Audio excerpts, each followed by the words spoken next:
Hello everyone, welcome back to Storytime. Today we are going to read Chapter 8 of The Magician's Nephew.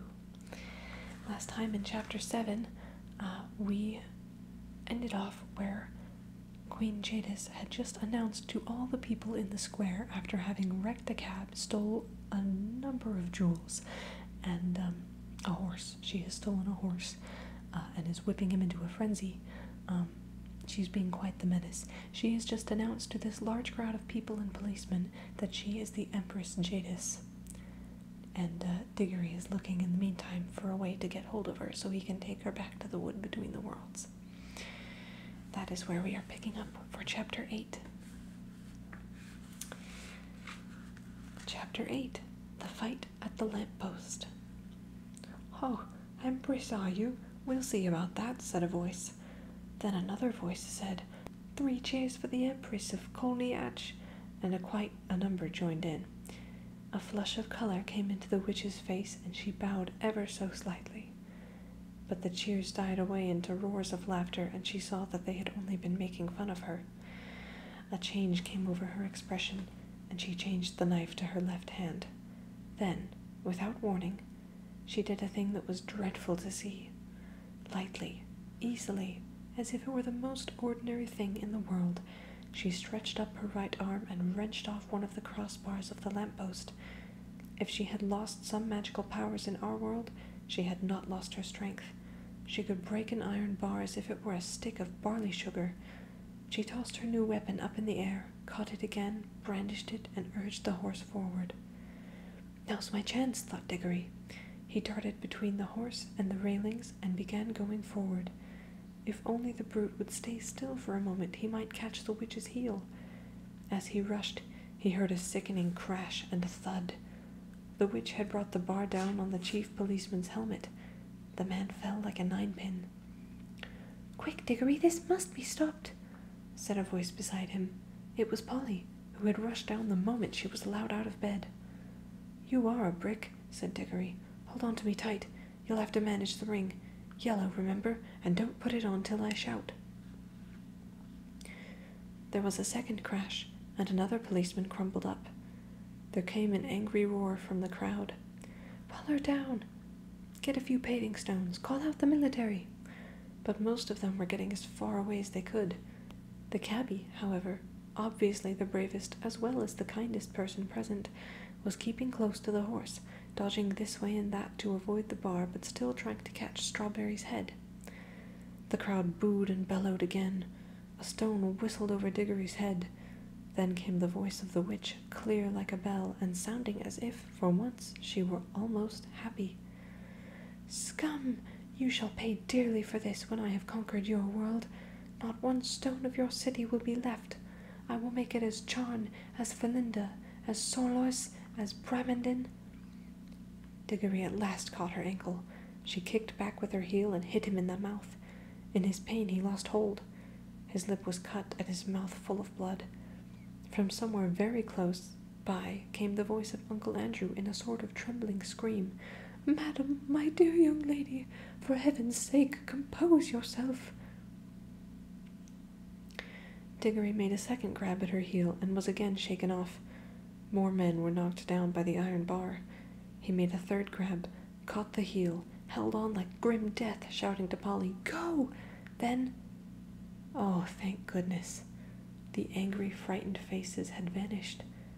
The angry, frightened voices were silenced, all except Uncle Andrew's.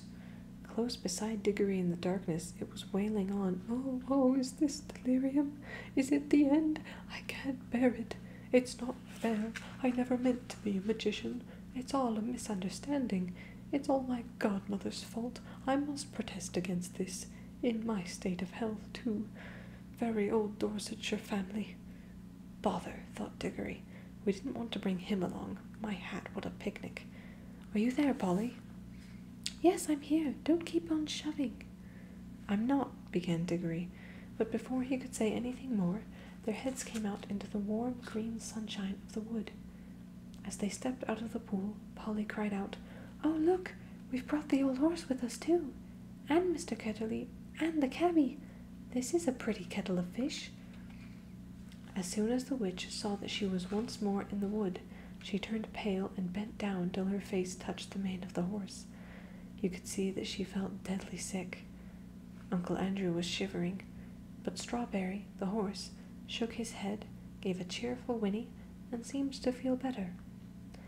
He became quiet for the first time since Digory had seen him. His ears, which had been laid flat back on his skull, came into their proper position, and the fire went out of his eyes. "That's right, old boy," said the cabby, clapping Strawberry's neck. "That's better. Take it easy." Strawberry did the most natural thing in the world. Being very thirsty, and no wonder, he walked slowly across to the nearest pool and stepped into it to have a drink. Digory was still holding the witch's heel, and Polly was holding Digory's hand. One of the cabby's hands was on Strawberry, and Uncle Andrew, still very shaky, had just grabbed on the cabby's other hand. "Quick," said Polly, with a look at Digory. "Greens!" So the horse never got his drink. Instead, the whole party found themselves sinking into darkness. Strawberry neighed. Uncle Andrew whimpered. Digory said, "That was a bit of luck." There was a short pause. Then Polly said, "Oughtn't we to be nearly there now?" "We do seem to be somewhere," said Digory. "At least I'm standing on something solid." "Why, so am I, now that I come to think of it," said Polly. "But why is it so dark? I say, do you think we've got into the wrong pool?" "Perhaps this is Charn," said Digory, "only we've got back in the middle of the night." "This is not Charn," came the witch's voice. "This is an empty world. This is nothing." And it really was uncommonly like nothing. There were no stars. It was so dark that they couldn't see one another at all, and it made no difference whether you kept your eyes shut or opened. Under their feet there was a cool, flat something which might have been earth, and was certainly not grass or wood. The air was cold and dry, and there was no wind. "My doom has come upon me," said the witch in a voice of horrible calmness. "Oh, don't say that," babbled Uncle Andrew.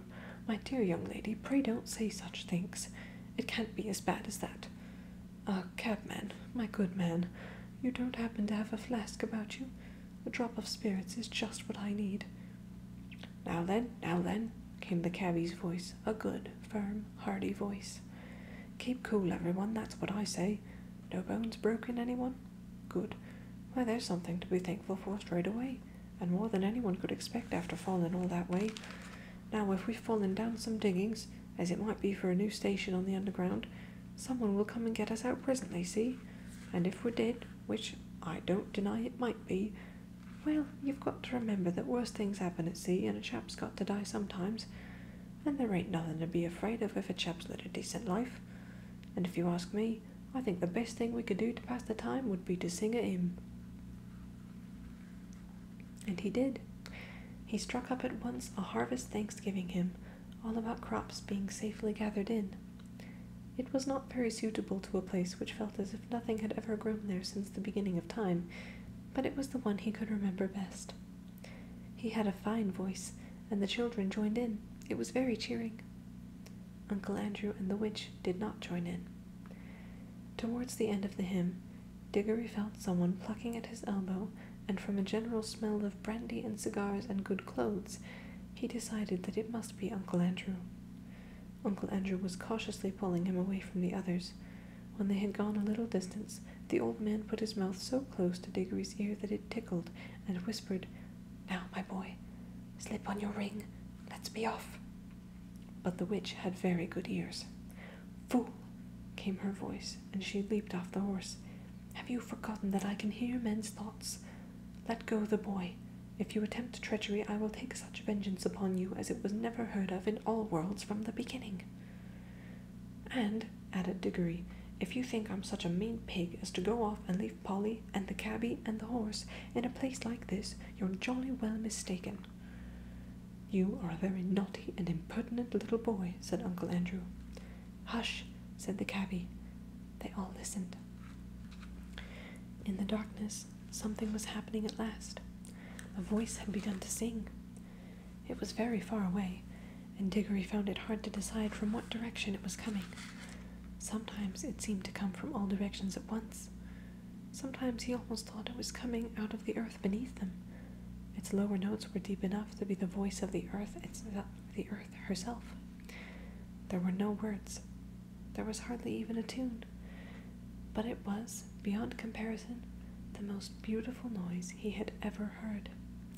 It was so beautiful he could hardly bear it. The horse seemed to like it too.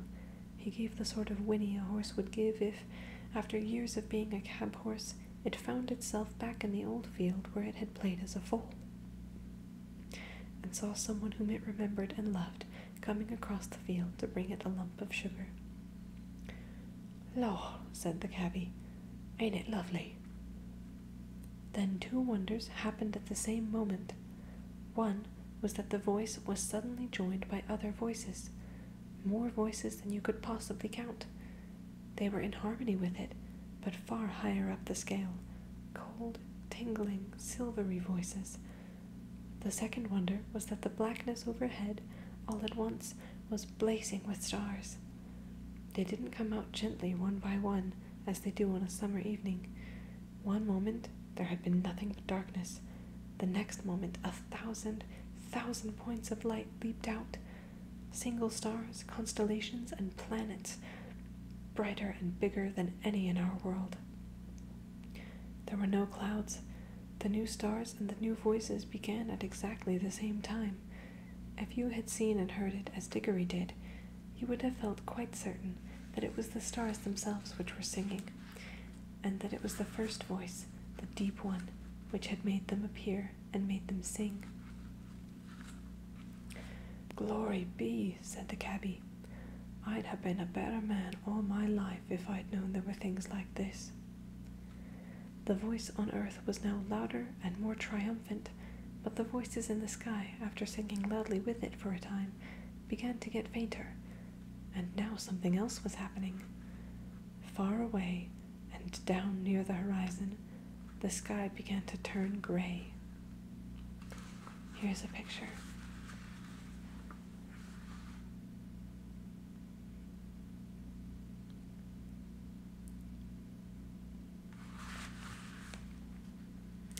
A light wind, very fresh, began to stir. The sky, in that one place, grew slowly and steadily paler. You could see the shapes of hills standing up dark against it. All the time the voice went on singing. There was soon light enough for them to see one another's faces. The cabby and the two children had open mouths and shining eyes. They were drinking in the sound, and they looked as if it reminded them of something. Uncle Andrew's mouth was open too, but not open with joy. He looked more as if his chin had simply dropped away from the rest of his face. His shoulders were stooped and his knees shook. He was not liking the voice. If he could have got away from it by creeping into a rat's hole, he would have done so. But the witch looked as if, in a way, she understood the music better than any of them. Her mouth was shut, her lips were pressed together, and her fists were clenched. Ever since the song began, she felt that this whole world was filled with a magic different from hers and stronger. She hated it. She would have smashed that whole world, or all worlds, to pieces if it would only stop the singing. The horse stood with its ears well forward and twitching. Every now and then it snorted and stamped the ground. It no longer looked like a tired old cab horse. You could now well believe that its father had been in battles. The eastern sky changed from white to pink, and from pink to gold. The voice rose and rose till all the air was shaking with it. And just as it swelled to the mightiest and most glorious sound it had yet produced, the sun arose. Digory had never seen such a sun. The sun above the ruins of Charn had looked older than ours. This looked younger. You could imagine that it laughed for joy as it came up, and as its beams shot across the land, the travelers could see for the first time what sort of place they were in.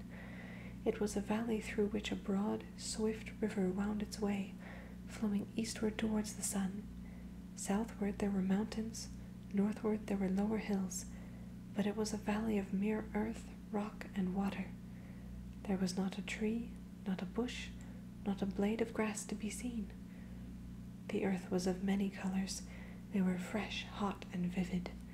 They made you feel excited until you saw the singer himself, and then you forgot everything else. It was a lion, huge, shaggy, and bright. It stood facing the risen sun. Its mouth was wide open in song, and it was about 300 yards away. "This is a terrible world," said the witch. "We must fly at once. Prepare the magic." "I quite agree with you, madam," said Uncle Andrew. "A most disagreeable place, completely uncivilized. If only I were a younger man and had a gun." "Garn," said the cabby. "You don't think you could shoot him, do you?" "And who would?" said Polly. "Prepare the magic, old fool," said Jadis. "Certainly, madam," said Uncle Andrew cunningly. "I must have both the children touching me. Put on your homeward ring at once, Digory." He wanted to get away without the witch. "Oh, it's rings, is it?" cried Jadis. She would have had her hands in Digory's pocket before you could say knife, but Digory grabbed Polly and shouted out, "Take care! If either of you come half an inch nearer, we two will vanish and you'll be left here for good. Yes, I have a ring in my pocket that will take Polly and me home, and look, my hand is just ready, so keep your distance. I'm sorry about you," he looked at the cabby, "and about the horse, but I can't help that. As for you two," he looked at Uncle Andrew and the Queen, "you're both magicians, so you ought to enjoy living together." "Hold your noise, everyone," said the cabby. "I want to listen to the music." For the song had now changed. That's where we will leave off with Chapter 8. Thank you so much for joining me for Storytime. We will see you next time on Chapter 9.